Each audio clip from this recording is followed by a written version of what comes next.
வணக்கம். இது அக்ஷரம் அக்ஷயம். இன்றைக்கி நாம் வாணி விகாஸ் 2ஆம் நிலையில் இருக்கக்கூடிய சலோ பாத் கரே ஹம் அப்படிங்கிற பகுதியில் ஊ பகுதி, அதாவது ஜான்வர் சே பியார் கரோ அப்படிங்கிற பகுதியில் இருக்கக்கூடிய உரையாடல் பார்க்க போகிறோம். இந்த விலங்குகளை பற்றி இவங்க பேசிக்கிற மாதிரி, 2 பொண்ணுங்க சுமாவும் ரமாவும் பேசிக்கிற மாதிரி, இவங்க தான் கண்டினியூஸாக வந்துட்டுருக்குறாங்க இல்லையா, அவங்களோட இந்த கடைசி உரையாடல், வீட்டுக்கு போய் சேர்ற வரைக்கும் உள்ள அந்த உரையாடலை நம்ம பார்க்குறோம். வஹா தேக்கோ குத்தா கித்னா துக்கி ஹே, அங்கே பார் நாய் எவ்வளவு சோகமாக இருக்கிறது. ஹா பேச்சாரைக்கோ கானா நஹி மிலா ஹோகா, பாவம், அந்த நாய்க்கு சாப்பிட ஒன்றுமே கிடைச்சிருக்காது. பேச்சாரேனா பாவம் அப்படின்னு அர்த்தம். உசே கோன் பால்தே ஹே, அதை யார் வளர்ப்பது, யார் வளர்க்குறாங்க அப்படின்னு கேட்குறாங்க. வ கிசி கர்கா நஹி கலிகா குத்தா ஹே, அது வளர்ப்பு நாய் அல்ல, தெரு நாய். அது எந்த வீட்லேயும் உள்ளதில்லை, தெருவில் உள்ள நாயே அப்படிங்கிறாங்க. பால்து ஜான்வர் கிசே கஹத்தே ஹே, வீட்டு விலங்குகள் என்று எவற்றை கூறுகிறோம்? லோக் ஜின்ஹே அப்னே கர்மே பால்தே ஹே உன்ஹே பால்து ஜான்வர் கஹத்தே ஹே, மக்கள் தங்கள் வீட்டில் வளர்ப்பவற்றை வீட்டு விலங்குகள் என்று கூறுகிறோம். பில்லி பால்து ஜான்வர் ஹே, பூனை வீட்டு விலங்கு. முஜே வக அச்சி லக்தி ஹே, அதை எனக்கு ரொம்ப பிடிக்கும். குத்தா பி பாலா ஜாத்தா ஹே, நாயும் வளர்க்கப்படுகிறது. வே கர்கி ரக்வாலி கர்த்தே ஹே, அவை வீட்டை பாதுகாக்கின்றன. ரக்வாலி அப்படின்னா காவல், காக்கிறது. குத்தே வஃபாதார் ஹோத்தே ஹே, நாய்கள் நன்றியுடையவர்களாக இருக்கின்றன. லெக்கின் வே காட்தே ஹே, ஆனால் அவைகள் கடிக்கின்றன. கபி குத்தே காட் தேத்தே ஹே, நாய்கள் எப்போதாவது கடிக்கின்றன. இஸ்லியே உன்சே டர் லக்தா ஹே, அதனால்தான் அவைகளிடம் ஒரு பயம் ஏற்படுகிறது. கியா லோக் கோடே பால்தே ஹே, மக்கள் குதிரைகளை வளர்க்கிறார்களா? சப் லோக் நஹி குச் லோக், அனைவரும் அல்ல, சிலர் வளர்க்கிறார்கள். கோடைக்கோ கியோं பால்தே ஹே, குதிரையை ஏன் வளர்க்கிறார்கள்? குச் ந குச் உபயோகம் ஹோகா, ஏதாவது உபயோகம் கண்டிப்பாக இருக்கும். ஹாத்திக்கோ கஹா பால்தே ஹே, யானையை எங்கு வளர்க்கிறார்கள்? கேரள், மைசூர் ஆதி அநேக் ஜகஹோமே, கேரளா, மைசூர் போன்ற பல இடங்களில். ஹாத்தி தோ Mandir may be com Aathe ஹே, யானைகள் கோயில்களிலும் உபயோகப்படுகின்றன. ஹாத்தி சே சப் பியார் கர்த்தே ஹே, அனைவரும் யானையை விரும்புகின்றனர். ஊண்ட் கோ கஹா பால்தே ஹே, ஒட்டகத்தை எங்கே வளர்க்கிறார்கள்? ஊண்ட் ராஜஸ்தான் மே பாலா ஜாத்தா ஹே, ஒட்டகம் ராஜஸ்தானில் வளர்க்கப்படுகிறது. ராஜஸ்தான் பகுத் சுந்தர் பிரதேஷ் ஹே, ராஜஸ்தான் அழகிய பிரதேசம், மிகவும் அழகிய அப்படின்னு கொடுத்துருக்கு, பகுத்துன்னு இருக்கிறதுனால. வஹாக்கே ரேகிஸ்தான் மே ஏ காம் ஆத்தே ஹே, ரேகிஸ்தான் பாலைவனம். ஒட்டகங்கள் ராஜஸ்தானில் உள்ள பாலைவனங்களில் உபயோகப்படுத்தப்படுகின்றன, அங்கு பயன்படுகின்றன அப்படின்னு சொல்கிறாங்க. அந்த மண்ணில் புதஞ்சி நடக்கிறது கஷ்டமாக இருக்கும் இல்லையா, ஒட்டகம் அங்கே உள்ள அனிமல், அதுக்கு அந்த கால் அமைப்பு அதில் நடந்து போகிற மாதிரி வசதியாக இருக்கும், அதனால அதை உபயோகப்படுத்துகிறாங்க.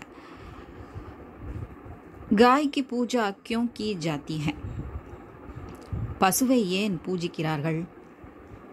காய் மாதா கே சமான் ஹே, பசு தாயை போன்றது. பைன்ஸ் பி தூது தேத்தி ஹே, எருமையும் பால் கொடுக்கின்றது.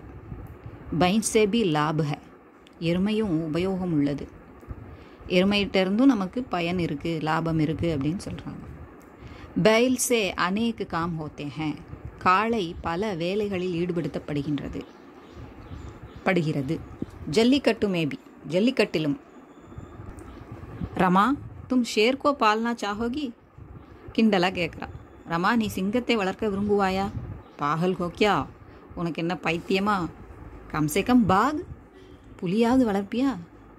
அதாவது அட்லீஸ்ட்டு அப்படின்னுங்கிறது தான் கம்சே கம் அப்படிங்கிறது அந்த வார்த்தை. குறைஞ்சபட்சம் புலியாவது அப்படின்னா, எல்லாமே கேலியா விளையாட்டாக கேட்குறா அவளை. ந பபானா, இல்லை. தும் கியா பால்னா சாஹோகி, நீ எதை வளர்க்க விரும்புவாய்? பெஹலே கர்த்தோ ஜானேதோ, முதலில் வீட்டுக்கு போக விடு, அதில் வீட்டுக்கு போவோமே அப்படிங்கிறதுக்கு அப்படி சொல்கிறாங்க. Let me go home first. மேத்தோ ஏ குத்தா பாலுங்கி, நான் ஒரு நாய் வளர்ப்பேன். அந்த தோ அப்படிங்கிறது நானோ அப்படிங்கிற ஒரு அர்த்தம் நம்ம பேச்சு வழக்கில் இல்லைங்கிறதுனால நான் ஒரு நாய் வளர்ப்பேன்னு சொல்லிடலாம். மே ஏக்கு குத்தா பாலுங்கின்னு சொல்கிறத விட அந்த மேத்தோ அப்படிங்கிறது இன்னும் உணர்வுபூர்வமாக அது இருக்கும்.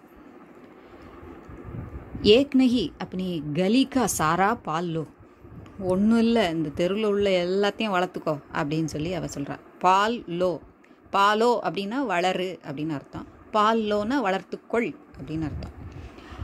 அந்த மாதிரி தான் அதுக்கு அந்த வாக்கிய அமைப்பு இருக்குது. ஒரு நாய் என்ன, உன் தெருவில் உள்ள அனைத்து நாய்களையும் வளர்த்துக்கொள் அப்படிங்கிறதுக்கு இந்த லோ அப்படிங்கிற வார்த்தை மீனிங் கொடுக்குது, அந்த துணை வினை. இதோட லெவல் 2ல் இருக்கக்கூடிய எல்லா பாடங்களும் முடிஞ்சுது. இதுக்கான கொஷின் ஆன்சர் நம்ம முதல்ல பார்த்துட்டோம், அதனால் முதல்ல இருக்குது அந்த வீடியோ போட்டாச்சு.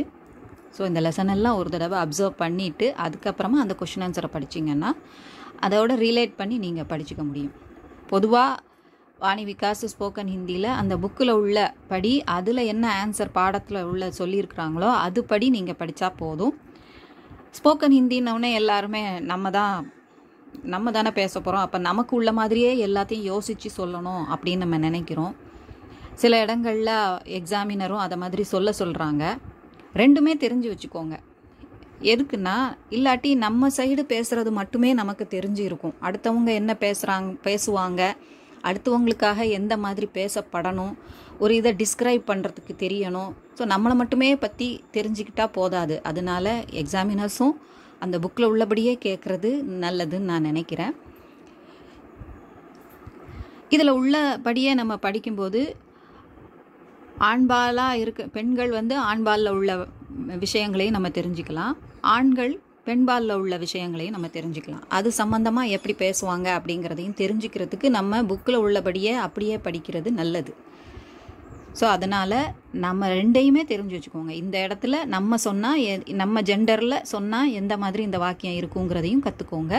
அதுவும் போக இந்த லெசனில் இருந்து கேட்கப்பட்ட கேள்வி, நம்ம பாடம் படிக்கும்போது, பொதுவாக பாடம் படிக்கும்போது நம்ம எப்படி ஒரு லெசனில் இருந்து நம்ம அந்த பாடத்தோட கேள்விக்கான பதிலை அதில் சொல்லப்பட்ட விஷயத்தை அடிப்படையில் நம்ம படித்த புத்தகத்தில் கொடுக்கப்பட்ட அந்த சிலபஸில் கொடுக்கப்பட்ட விஷயங்களோட அடிப்படையில் நம்ம பதில் சொல்கிற மாதிரி இதுக்கும் அதை மாதிரியே படிக்கலாம்.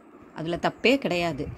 கண்டிப்பாக இதில் பெண்பாலும் இருக்கும், ஆண்பாலும் இருக்கும். ஸோ நம்ம ரெண்டுமே எப்படி பேசணும் அப்படிங்கிறது நமக்கு தெரியணும். அப்படிங்கிறதுனால ஸ்போக்கன் ஹிந்தினா நம்மளுடைய நோக்கத்தை மட்டுமே ஃபோக்கஸ் பண்ணாமல் நம்மளால் ஒரு நடுவில் இருந்து எல்லாரோட இதையும் நம்ம அப்சர்வ் பண்ணுற மாதிரி நம்ம இருக்கணும். அடுத்தவங்க பேசும்போது எப்படி பேசுவாங்கங்கிறது நமக்கு தெரியணும் இல்லையா?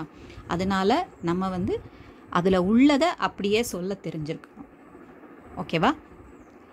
இது உங்களுக்கு உபயோகமாக இருந்திருக்கும்னு நினைக்கிறேன். பிடிச்சிருந்தா லைக் பண்ணுங்கள், ஷேர் பண்ணுங்கள், சப்ஸ்கிரைப் பண்ணுங்கள். சப்ஸ்கிரைப் பண்ண எல்லாருக்கும் நன்றி. வணக்கம்.